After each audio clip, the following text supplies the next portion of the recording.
Mesdames, Messieurs, bonsoir et bienvenue dans ce journal. Le président de la République a pris part ce matin à Ouagadougou aux travaux de la première réunion statutaire de la conférence des chefs d'État et de gouvernement de l'Organisation pour l'harmonisation en Afrique du droit des affaires OHADA. Au cours de la rencontre, les chefs d'État se sont engagés à donner plus de vitalité à l'organisation et cela à travers la création d'emplois et le soutien au secteur informel. Envoyés spéciaux Amadou Sankaré, Aboubakar Touré. Sur les hauteurs de la capitale burkinabé Ouagadougou, l'avion transportant le président de la République Ibrahim Boubacar Keïta. À l'accueil, le Premier ministre burkinabé Luc Adolphe Thiaw et les membres du corps constitué. Puis le président de la République salue la communauté malienne venue l'accueillir.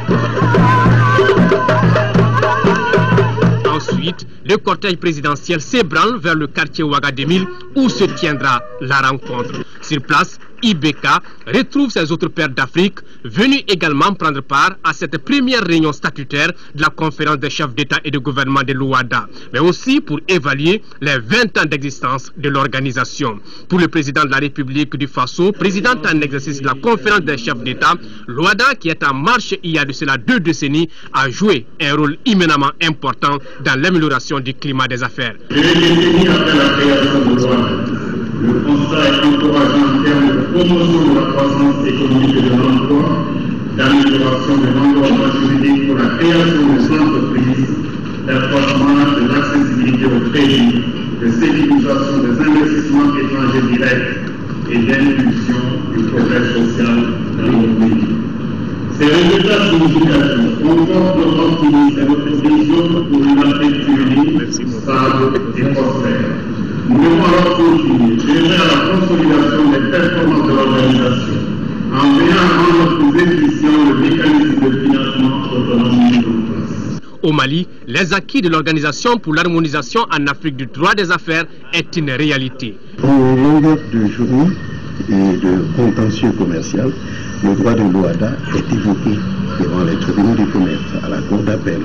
Le droit de l'OHADA est un droit qui est d'usage, j'allais dire, pratiquement coutumier au Mali en ce moment.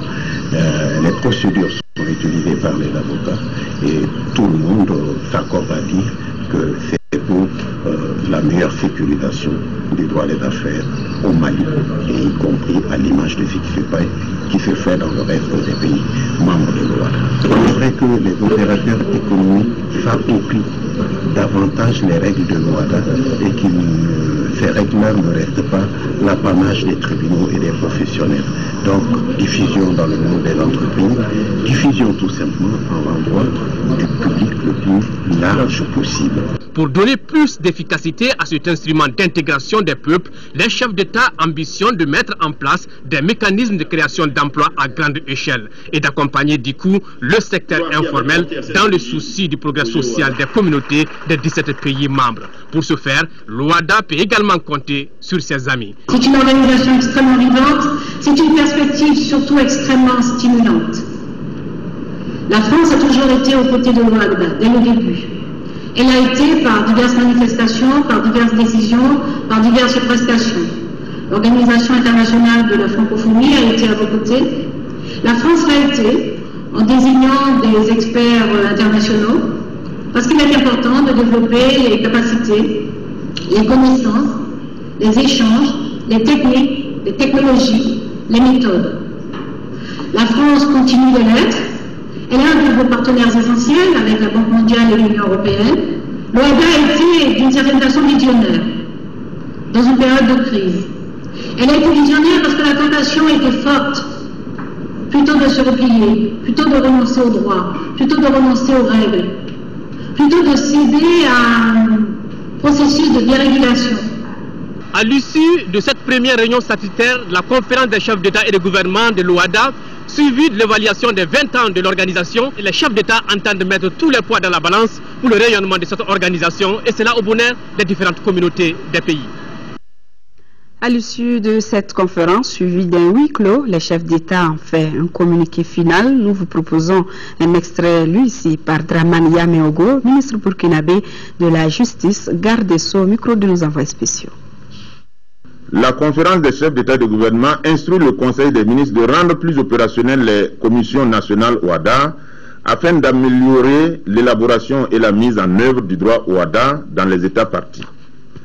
Dans ce contexte, soucieuse de créer effectivement un nouveau pôle de développement en Afrique, la conférence des chefs d'État et de gouvernement prescrit au Conseil des ministres de poursuivre l'effort d'harmonisation en cours en élaborant, en cas de besoin, des cadres d'orientation. Elle a instruit le Conseil des ministres pour la prise diligente d'actes uniformes dans les matières nouvelles inscrites au programme d'harmonisation de l'organisation, à savoir l'affacturage, le crédit bail, la médiation commerciale, la franchise, la sous-traitance, la co-entreprise, les contrats de partenariat public-privé, le règlement des conflits de loi et la circulation des actes publics, l'objectif étant de proposer des réponses toujours plus appropriées aux besoins de droit des acteurs économiques.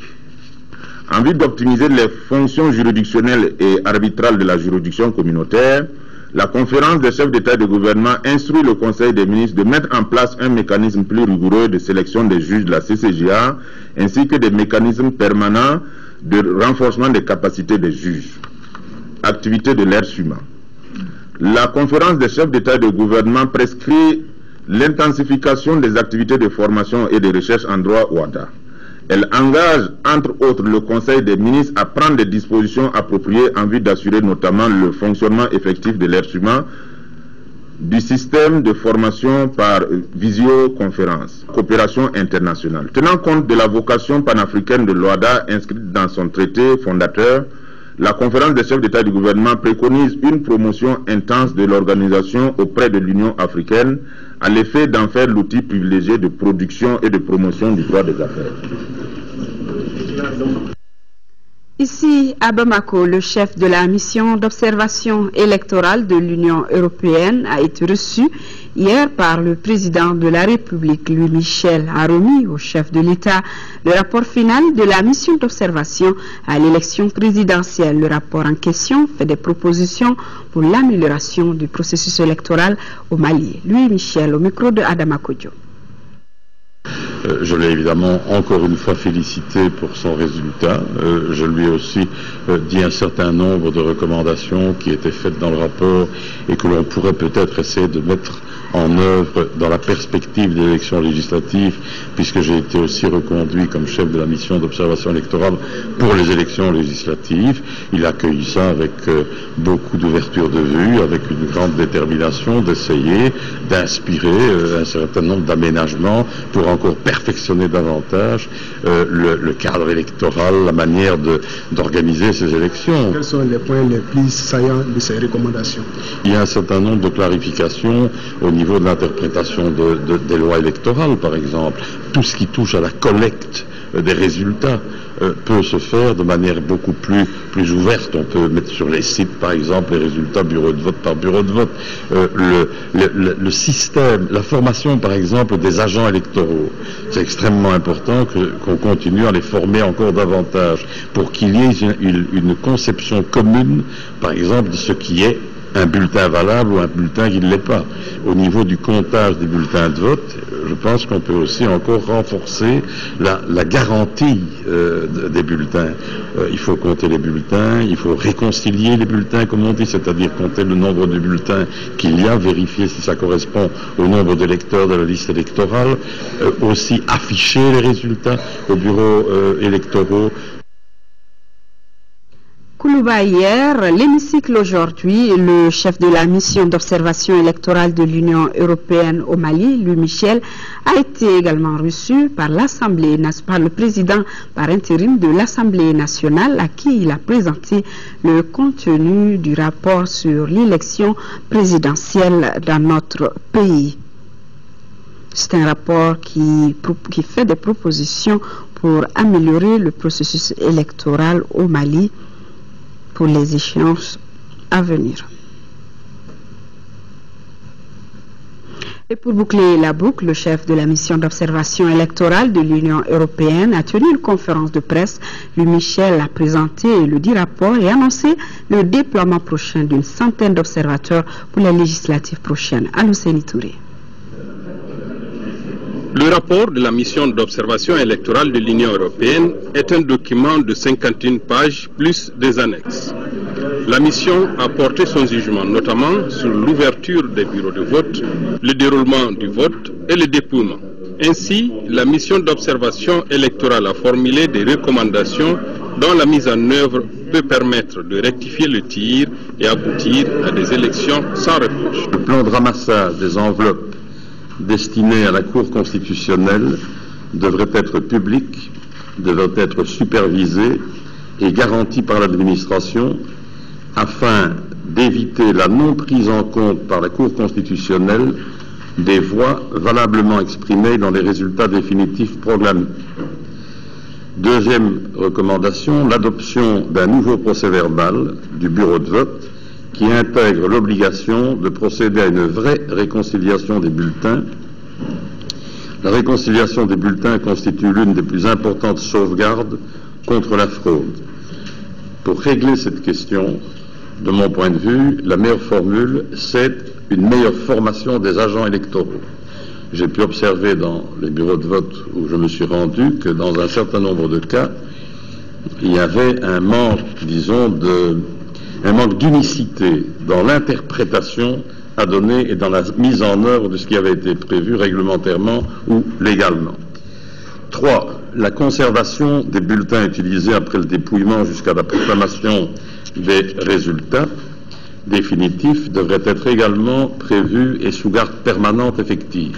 Pourquoi? Parce que, en cas de contentieux, il doit être possible de pouvoir revérifier ou recompter des bulletins. 4. L'affichage des récépissés de résultats dans chaque bureau de vote devrait être systématique, tel que la loi électorale d'ailleurs le prévoit.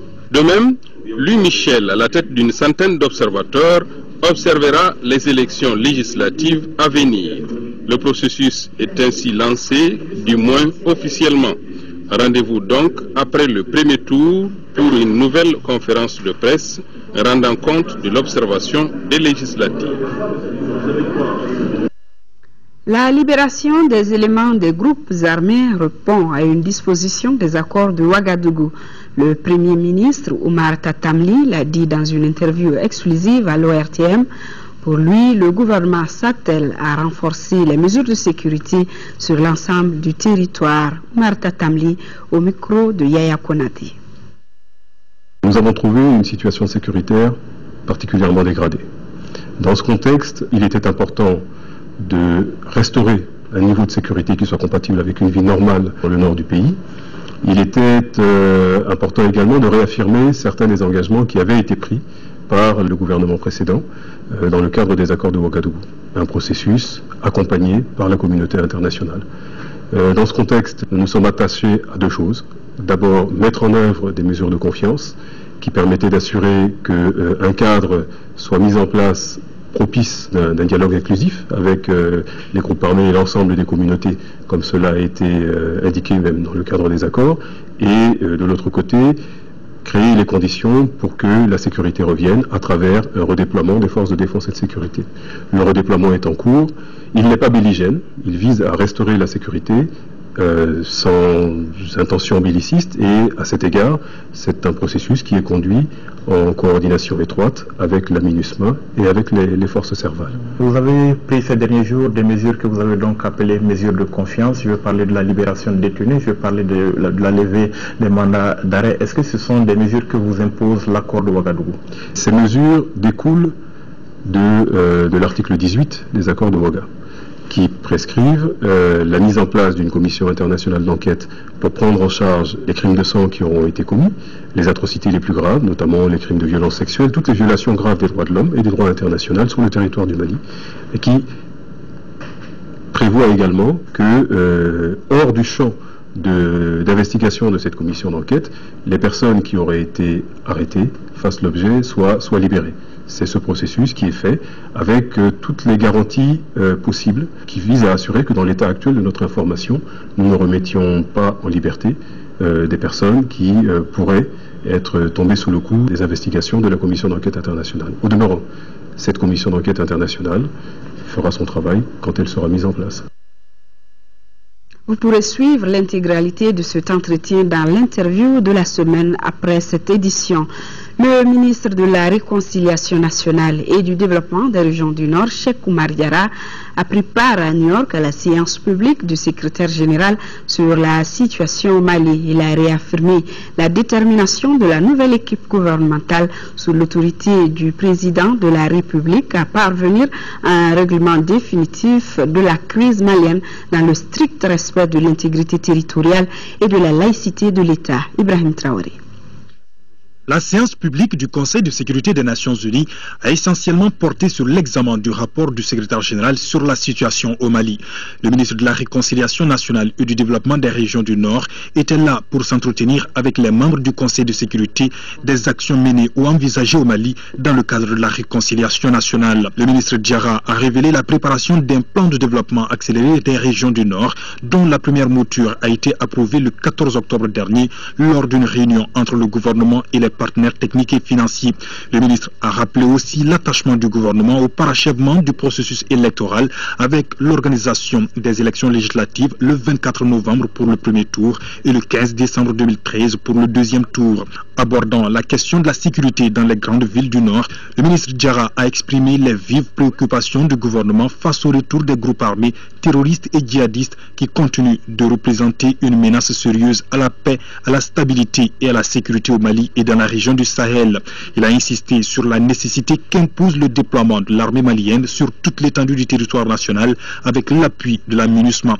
Le ministre Diarra a lancé également un appel pressant à la communauté internationale, en particulier aux amis du Mali, réunis en mai 2013 à Bruxelles en Belgique pour une mobilisation urgente des contributions annoncées pour la relance du développement économique du Mali. En marge de la réunion du Conseil de sécurité, le ministre a eu une séance de travail avec le secrétaire général des Nations Unies, Ban Ki-moon. Au cours de cet entretien, le ministre Diarra a exposé la vision du président de la République sur la résolution de la crise du Nord. Il a souligné l'urgence du déploiement effectif de l'armée malienne dans le septentrion du pays avec l'appui de la MINUSMA et a mis l'accent sur la nécessité pour les groupes armés de coopérer pleinement dans la mise en œuvre de l'accord du 18 juin, notamment dans la région de Kidal. À l'issue de la rencontre, le secrétaire général de l'ONU a réitéré sa décision d'entreprendre très prochainement une visite conjointe au Mali avec la présidente de la Commission de l'Union africaine, le président de la Banque mondiale et ceux de la Banque africaine de développement, de la Banque islamique de développement. Le Mali a signé et ratifié respectivement en 2006 et 2007 la Convention de la CEDEAO sur la prolifération des armes légères et de petit calibre. C'est dans ce cadre que le gouvernement malien, à travers la Commission nationale de lutte contre la prolifération des armes légères et de petit calibre, a soumis une requête en 2008 au gouvernement fédéral suisse pour l'aider à faire l'état des lieux. Les résultats obtenus ont été remis cet après-midi au secrétaire général de la présidence de la République. Le compte rendu de Garibou Pérou. Merci beaucoup. Cette boîte remise au secrétaire général de la présidence contient un couteau et une clé USB. Elle est le résultat des études menées par le département fédéral de la défense suisse dans le cadre de la lutte contre la prolifération des armes légères au Mali. Cette étude concerne la sensibilisation, l'information et la collecte des armes légères et des petits calibres. Cette étude a été menée dans le cadre de la coopération bilatérale. Les visites ont concerné les magasins d'armes et soutes à munitions des forces armées et de sécurité et les services des douanes. Ces armes, selon les constats, sont stockées de manière anarchique, contrairement aux normes standards. Étatiques ou privées, elles sont aujourd'hui une menace réelle à la paix et à la stabilité du pays. La prolifération des armes légères entraîne le terrorisme, l'augmentation de la criminalité, de la violence, l'augmentation des violences sexuelles et basées sur le genre. Un des grands défis ajouté à cela est le risque lié à la conservation non sécurisée de ces armes. Sous l'égide de mandat du Conseil de la sécurité de l'ONU, exécuté par UNMAS, la Suisse souhaite contenir son engagement en faveur du développement des capacités pour la sécurité physique et de la gestion des stocks d'armes et de munitions au Mali. À côté de la fabrication industrielle, celle artisanale est une des sources principales de la prolifération des armes légères et de petits calibres au Mali. Selon une enquête menée en 2005 Auprès de 50 bureaux militaires fonctionnels, seules 1000 armes sont déclarées sur les 7200 fabriquées chaque année. Et ce n'est pas tout, elles commencent à faire leur apparition dans les milieux scolaires. Cependant, une exploitation intégrale et rationnelle de ces résultats obtenus à travers la coopération peut, selon les spécialistes, limiter le danger. Le Danemark et la Suède reprennent leur coopération avec le Mali dans le secteur de l'eau et de l'assainissement pour un coût d'investissement de plus de 11 milliards de francs CFA. Les participants à l'atelier de redémarrage du programme profilent la composante hydraulique rurale qui va s'étendre sur 2 ans. Il s'agit à travers cette composante de réaliser plusieurs points d'eau potable dans les régions de Koulikoro, Sikasso et Mopti. Agali Agissa, compte rendu.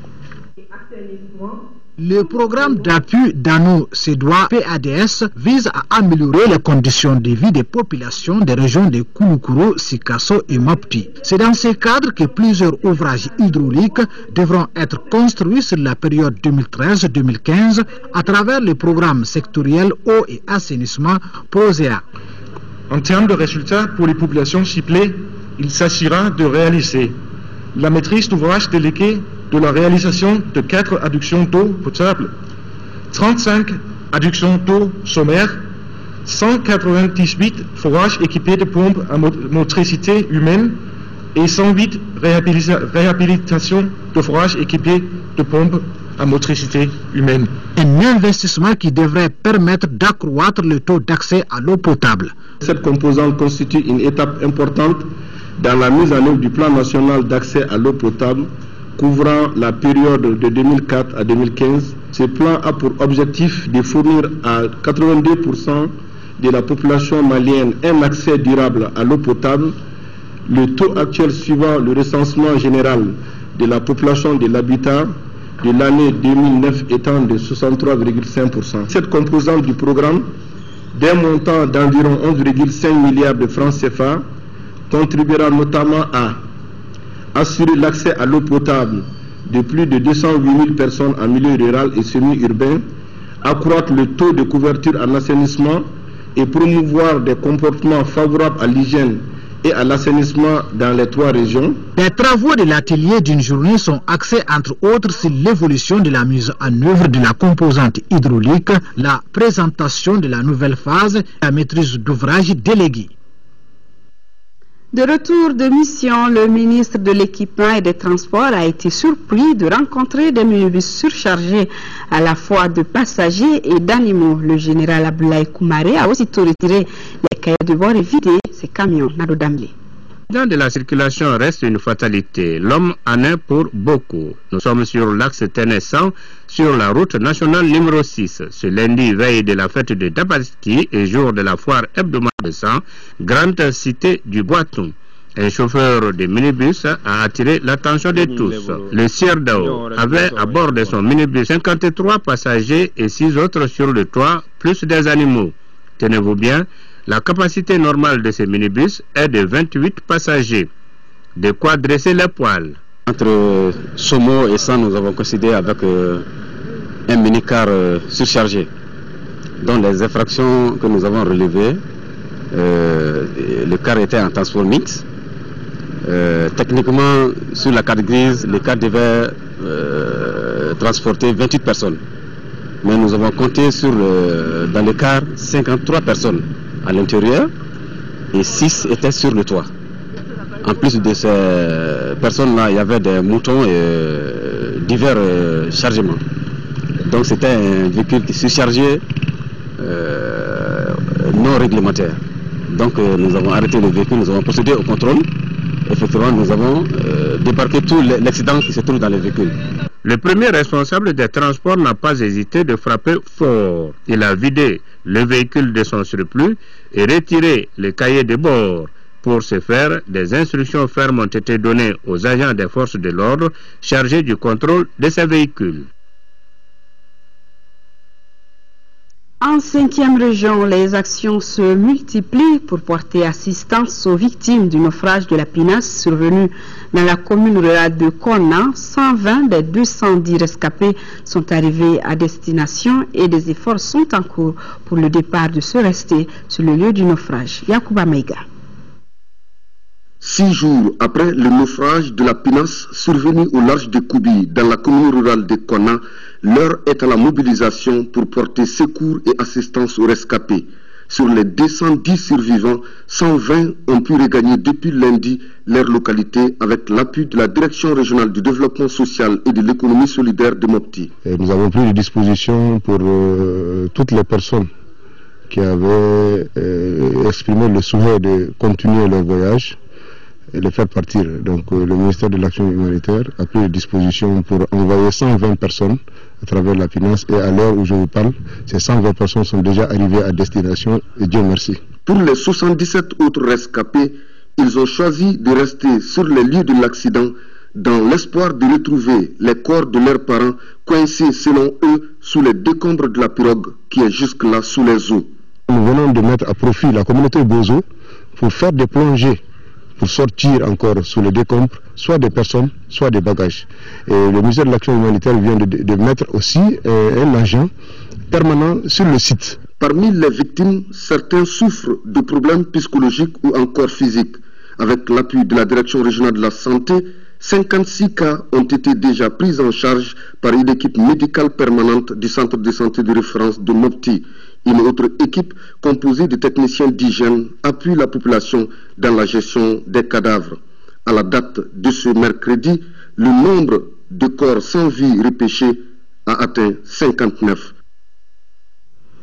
Les pèlerins maliens, toutes filières confondues, ont été confrontés cette année à des problèmes de restauration à Mina et Arafat, des difficultés liées au non-respect du contrat signé entre l'Office saoudien de gestion des pèlerins africains non arabes. Le délégué général du Hajj 2013, Mamadou Kamara, s'explique au micro de nos envoyés spéciaux. En mars 2013, nous avons, suite à un mémorandum élaboré entre les agences de voyage et le ministère de l'administration territoriale au nom de la filière gouvernementale, élaboré un mémorandum qui a été soumis au Mouassassa, qui est l'institution privée chargée de l'hébergement et de la restauration des pèlerins lors de la phase rituelle, et établi un contrat. Dans ce contrat, effectivement, il est prévu l'hébergement par l'institution et la restauration. Nous avons adhéré au système Mouassassa en espérant justement bénéficier des avantages, notamment l'hébergement, la mise à disposition des pèlerins de matelas confortables, la mise à disposition des pèlerins d'une restauration régulière, la mise à disposition des pèlerins d'un assainissement et surtout la sécurité des pèlerins.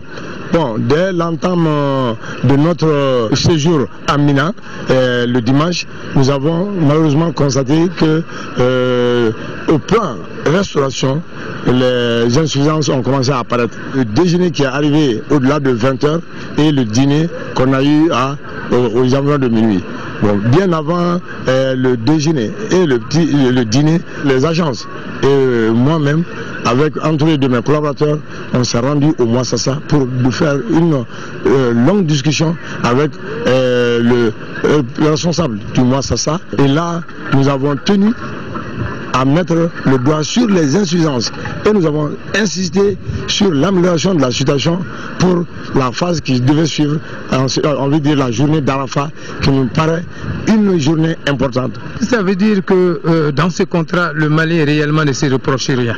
Oui, le contrat c'est une valeur de 615 millions et quelques, la partie malienne a entièrement payé. La situation que nous vivons aujourd'hui a été reconnue partout, au niveau même du Mouassassa, au niveau du ministère du Hajj, que c'est de la responsabilité de notre parti qui est le Mouassassa. Mais les difficultés que nous avons vécues, je me dois de dire que les organisateurs, que ce soit au niveau des agents, que ce soit au niveau de la filière gouvernementale, ont pris des mesures de substitution qui ont permis aux pèlerins d'accéder à de la nourriture. Ici à Bamako, célébration demain 18 octobre de la journée mondiale du lavage des mains au savon. Les mamans, les scolaires sont les différentes cibles de cette campagne qui a comme slogan « Les mains propres sauvent des vies ». À l'occasion de cette journée, je vous propose d'écouter le ministre de la Santé, Ousmane Kone, au micro de Fatmata Kone. Selon l'enquête démographique de santé EDS4, au niveau national, 13% des enfants de moins de 5 ans ont eu un ou plusieurs épisodes diarrhéiques pendant les 2 premières semaines précédant l'enquête. Concernant la prévalence de la diarrhée par âge, on constate que ce sont les enfants de 6 à 11 mois et de 12 à 24 mois qui sont les plus touchés avec respectivement 23% et 27% de taux d'attaque. Selon l'annuaire statistique 2012 du système local d'information sanitaire, il a été enregistré 228 108 cas de diarrhée. La tranche d'âge de moins de 5 ans est la plus touchée, avec 135 351 cas, soit 59,33% des cas. Parmi les facteurs de risque de survenue de diarrhée, on retient les mauvaises pratiques d'hygiène, notamment l'absence de lavage des mains au savon au moment critique, à savoir au sortir des toilettes, après le nettoyage anal des enfants, avant de préparer les repas, avant de manger ou de donner à manger. Des études menées à l'échelle mondiale ont mis en évidence que la bonne pratique du lavage des mains au savon réduit l'incidence des maladies diarrhéiques de 45% et sauve au moins 1 million de vies par an. Troisième session du comité scientifique et technique du Centre de recherche et de lutte contre la drépanocytose. Les administrateurs sont appelés à adopter le procès verbal et les recommandations issues de la session antérieure. Le compte rendu de Moussa Fane. Cette troisième session du comité scientifique et technique du Centre de recherche et de lutte contre la drépanocytose se tient après une crise socio-économique et sécuritaire qu'a connue notre pays. Malgré cette situation, le centre a pu réaliser certaines de ses activités en 2012. Ces activités sont entre autres le suivi de 899 cas de drépanocytose, le dépistage de 921 cas et la formation de 40 médecins de campagne. Les objectifs fixés pour 2012, tant dans le domaine de la recherche, de la formation que dans celui de l'appui aux soins spécifiques, nous semblent globalement atteints.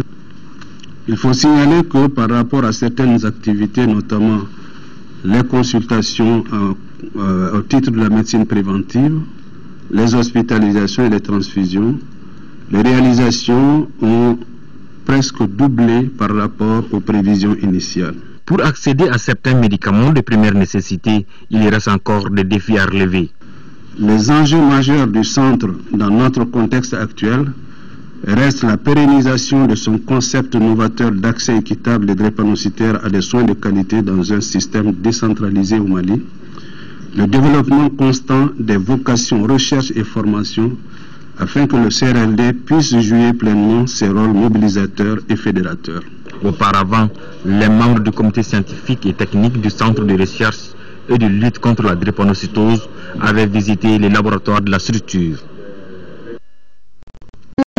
Des assises sur la décentralisation, nous avons ce soir deux dossiers dont l'un s'intéresse aux impôts taxes de l'ensemble de par an et de récolte environ 3 millions utilisés à hauteur de 85% par mairie. En plus de détails. La décentralisation est un processus mettant une plus grande intégration des populations dans l'élaboration et la gestion des politiques qui concernent les territoires. Les districts de Bamako, la commune reçoit par jour plus d'1 million de personnes sur son territoire. Cela ne va pas sans conséquences. Parmi celles-ci, on peut citer la pollution, l'insalubrité et la dégradation des infrastructures. C'est pourquoi les taxes et les dépenses ont été instaurées pour les agir. Et les personnes payées par les contribuables qui vivent sur le territoire de la commune, de façon générale. Et ces contribuables sont en quelque sorte classés suivant effectivement leur activité et suivant leur revenus, suivant souvent la zone. La somme collectée plus les 40% des impôts sont investis dans la réalisation des infrastructures, l'assainissement et la sécurité. Le budget va dans le 3,5 milliards. Et ces 3,5 milliards, généralement, comme le budget c'est une prévision, nous arrivons quand même à exécuter le budget jusqu'à une hauteur souvent de 60 jusqu'à 85%. Nous ne sommes pas subventionnés par l'État. Et la mairie s'occupe de façon générale de l'éducation, de la santé, de l'assainissement. Tous ces volets sont des compétences transférées à la mairie. L'utilisation des taxes et redevances n'est pas perçue de la même manière par les habitants de la commune 2. L'impôt et les taxes jouent un grand rôle sur la société, surtout les santé, pour la construction de l'école, les santé, les routes et puis pas mal de choses. C'est bien vrai qu'il y avait la crise, mais après la crise, ça revient petit à petit. Donc on voit, bon, l'État quand même, on ne peut pas satisfaire à 100%, mais on voit quelques sentiments de satisfaction quand même. Que tout le monde s'assume. Au lieu d'utiliser l'argent pour l'assainissement, la mairie l'utilise pour autre chose. On ramasse les ordures pour la salubrité. Mais s'ils ne sont pas ramassés, qu'est fait? Ailleurs, les ordures sont ramassées et déposées en dehors de la ville.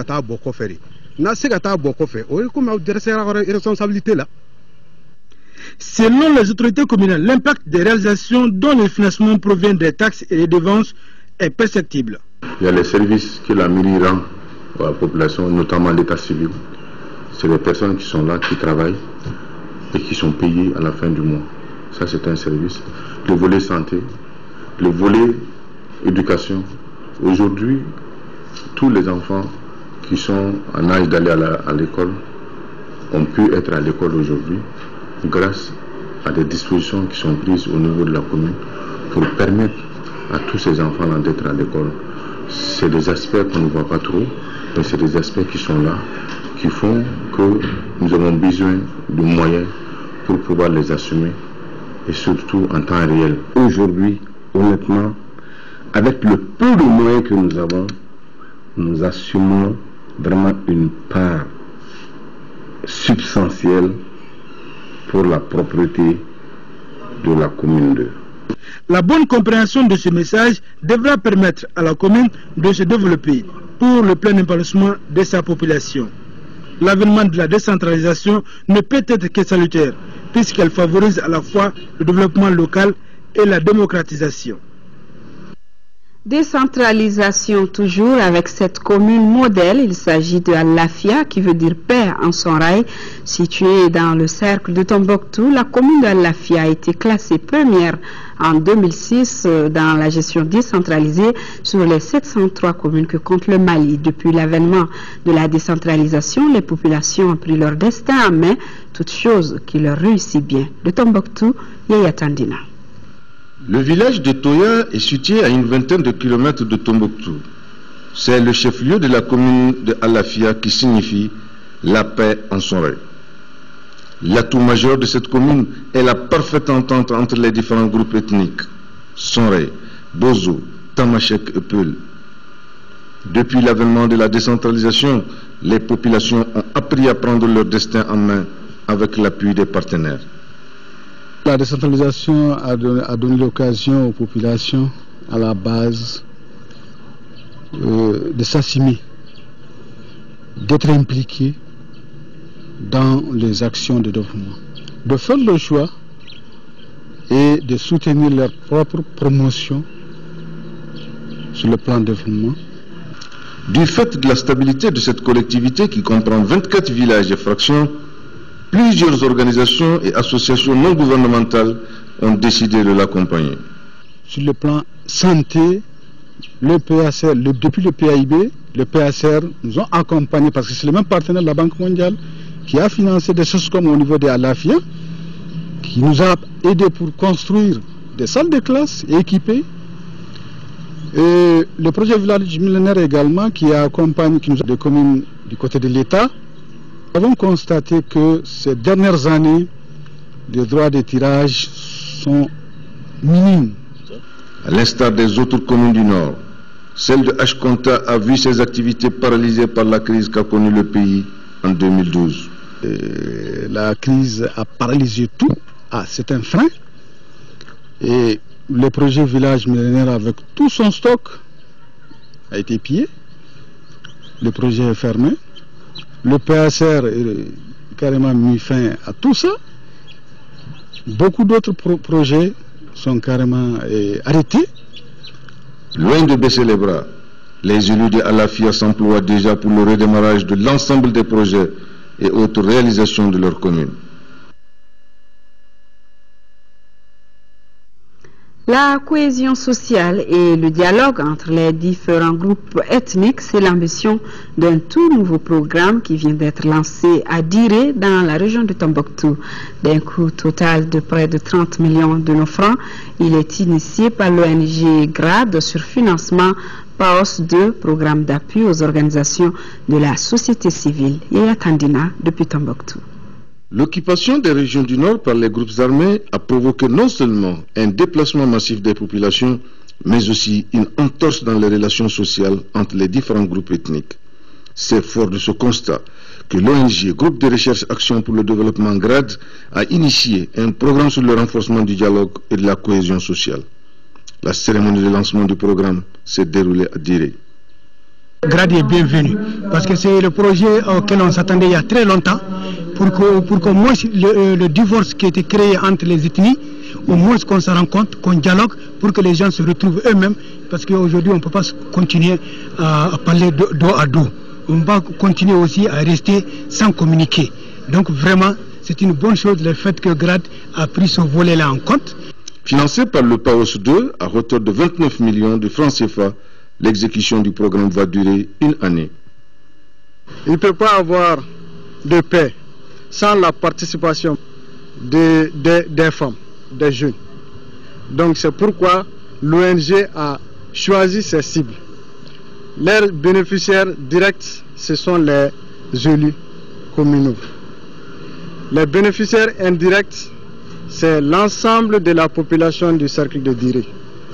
Ce projet va couvrir 5 communes du cercle de Diré, à savoir Diré, Arham, Tindirma, Kondi et Bourem Sidi Amar.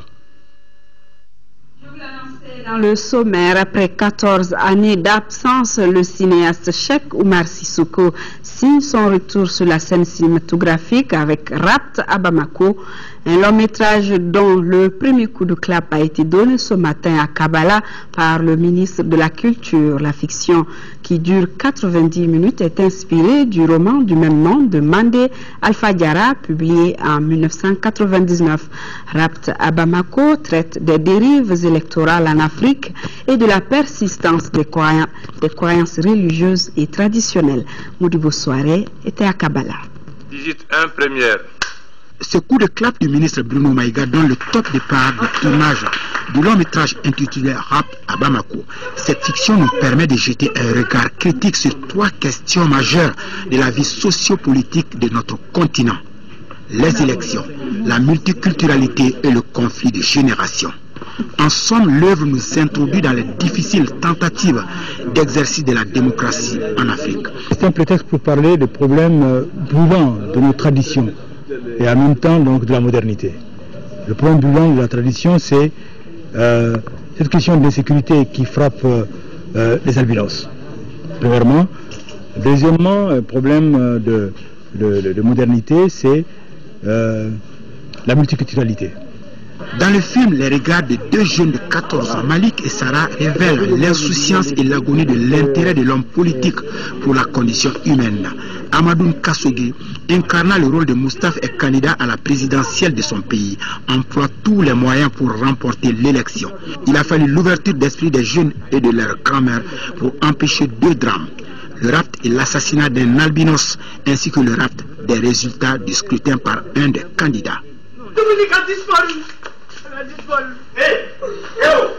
Mais qu'est-ce qui te prend de rentrer dans ma maison comme ça en hurlant comme un fou? Il faut quand même donner une fonction sociologique du cinéma, une fonction sociologique de l'acteur.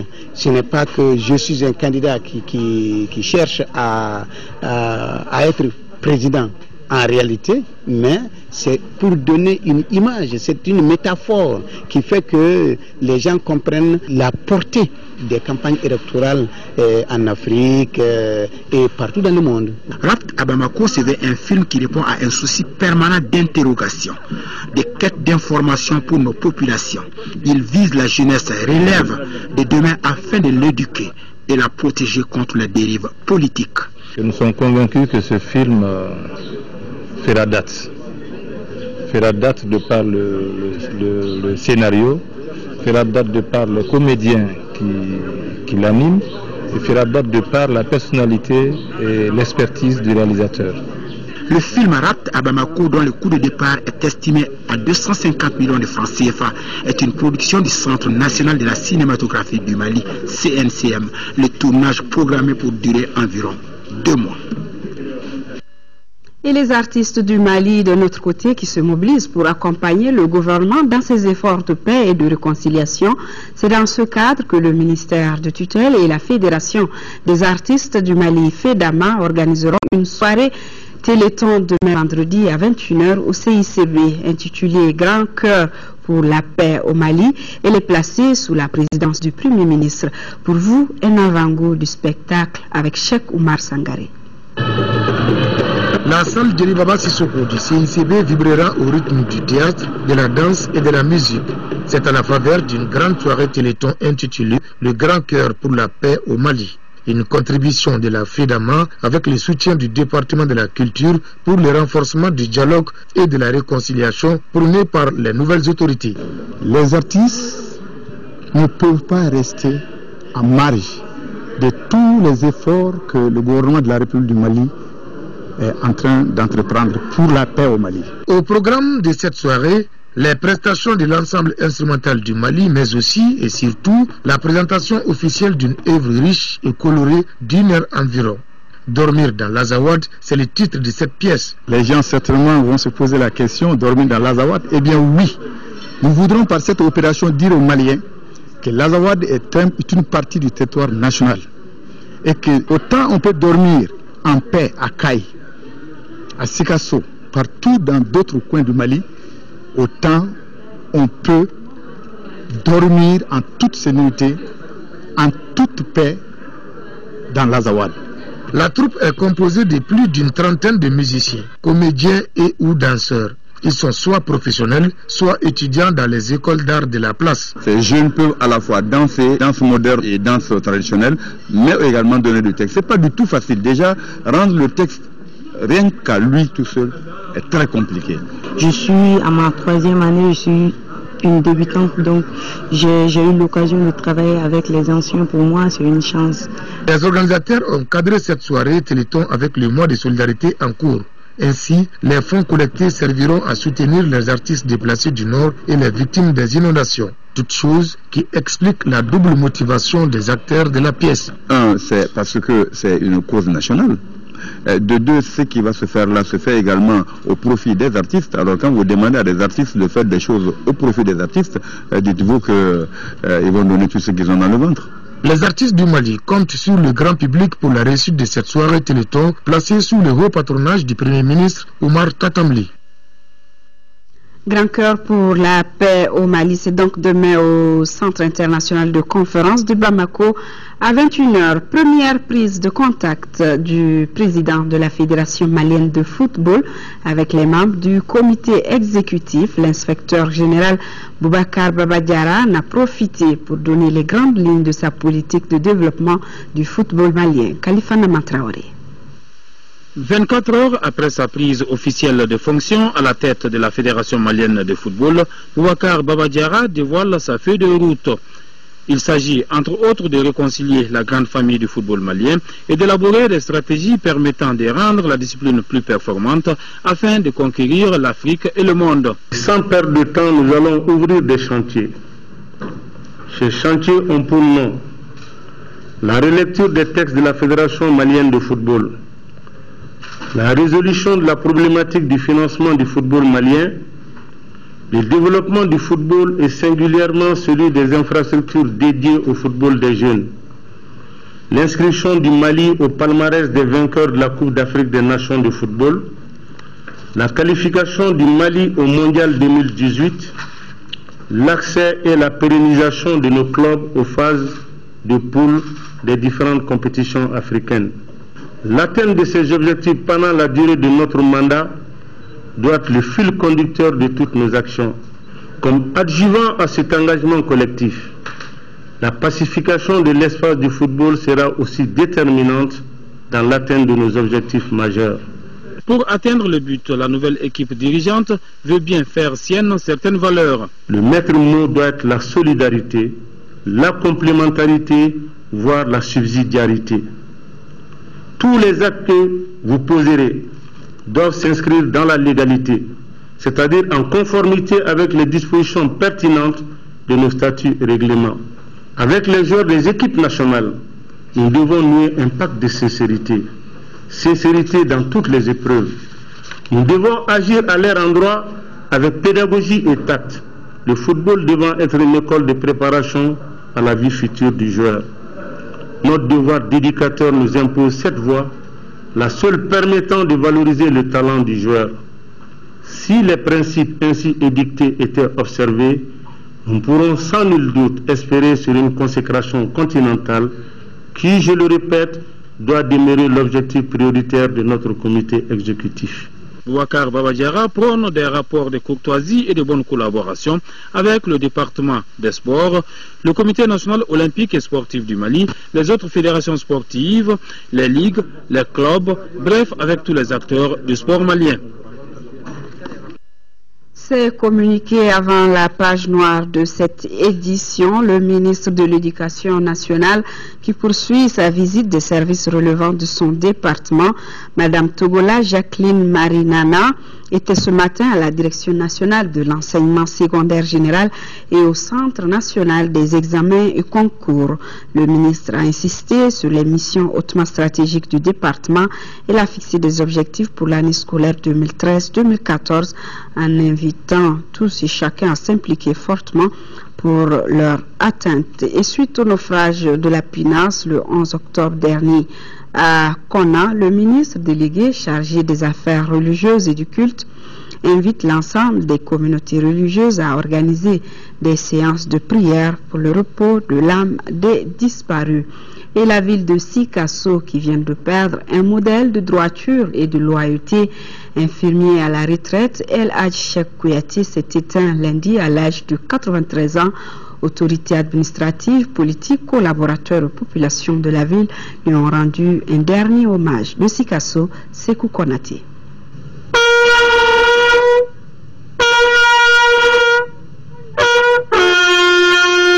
Né en 1920 à Kita, El Hadj Cheikh Oumar Kouyaté, après des études à l'école rurale de Bamako, actuellement Mamadou Konaté, entre en fonction en 1938 en qualité d'infirmier de santé. De cette date à 1976, année de sa retraite, il servira successivement dans les régions de Ségou et Sikasso, de la période coloniale à l'indépendance du Mali, avant de se retrouver au centre de santé de Sikasso en qualité de pharmacien.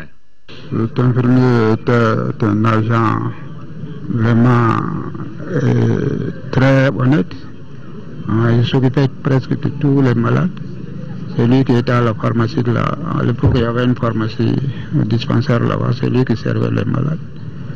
Une brillante carrière qui sera couronnée par plusieurs distinctions. 2 fois la médaille commémorative de campagne d'épidémie avec mention honorable, médaillé du mérite national puis chevalier de l'ordre national du Mali. De cet ancien compagnon de feu le président Modibo Keïta, de Jean-Marie Koné, ses amis retiennent un modèle. Il n'a jamais menti, il n'a jamais carabiné. Il n'a jamais aidé quelqu'un à faire quoi que ce soit. C'est un modèle de la vie.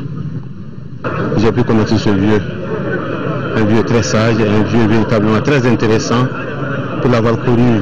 Et j'avoue réellement qu'on a fait revivre le passé à Massina. Et j'avoue réellement que je l'ai trouvé toujours extraordinaire. Nous venons véritablement de perdre un monument.